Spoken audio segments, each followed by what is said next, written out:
thing. How did you endure the lowest of lows when you realize like, holy cow, like, because I remember talking to you and you Uh, were always so positive, like you were always so optimistic.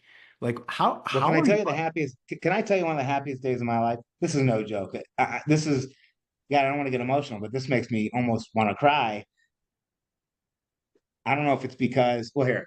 So, I talk to you almost every day during those times, right? And I did stay positive, like whatever. I mean, there's people getting bombed. There's people that haven't eaten in a month. Like whatever. My problems are so small in the real world of problems. They don't mean anything, right? Anything, nothing. I could bankrupt 5,000 times and get shot in the face. Like compared to real problems, there isn't. So that's how I look at every day when I wake up. Like whatever today faces, I'm not going to the Civil War with a toothache, walking 700 miles to Washington to try to, you know what I mean? Like that's the reality of we live in 2020. Like this is real easy. So that's one reason.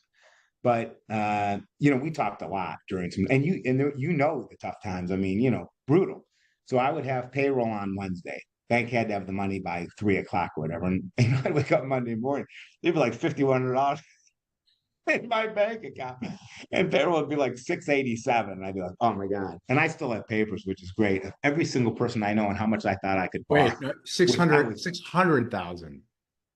right. Like payroll would be like 600 and some thousand 10 years ago, in 2011. And I'd have literally like some days negative, but like $5,250 in the bank on And this Monday. is simply It, because your clients haven't paid you yet. You I haven't have. paid. So we had to pay. And I can't not pay an employee, right? They have to get paid no matter what.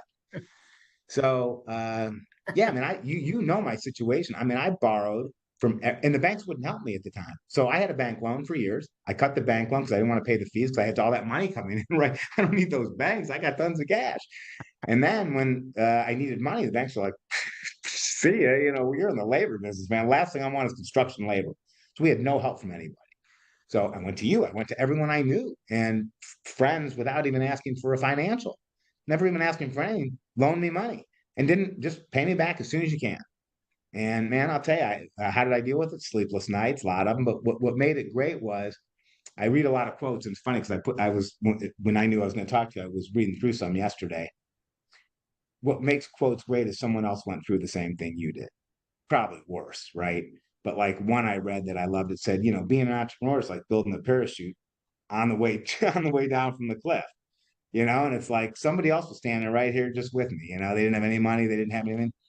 And it's funny, I know your question was how did you get into the big problem? Landscape company, not doing well, bidding jobs wrong, losing a fortune, just trying to get it right. Plumbing company, we had all these great plumbers and we had all these great things. No one knew how to run a business. We were terrible at it, just losing our brains. The high rise business, I can't tell you how much we lost. And we didn't even know we lost. Like we had no idea how bad we were doing until it was so late. And I remember the day Dan came into my office and he's like, and what I love about Dan, right? Like, there's no bullshit. There's no hiding anything. He's like, I just want you to know we're down about $800,000, and like, I had no idea. I literally, I couldn't even believe it. And he was just so matter of fact. He's like, I'm going to make it back.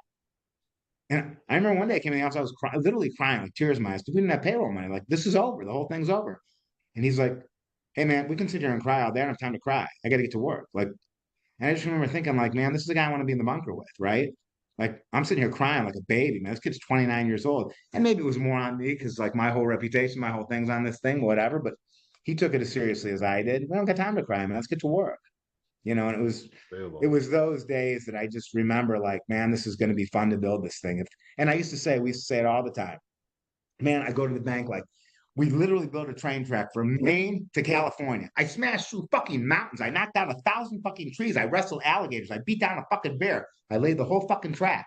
All I need now is to put a train on the son of a bitch. But we're not going to make it. Can I just lay the train on and see if the thing works, please? Because I think it really will. No money here. Nothing available for you.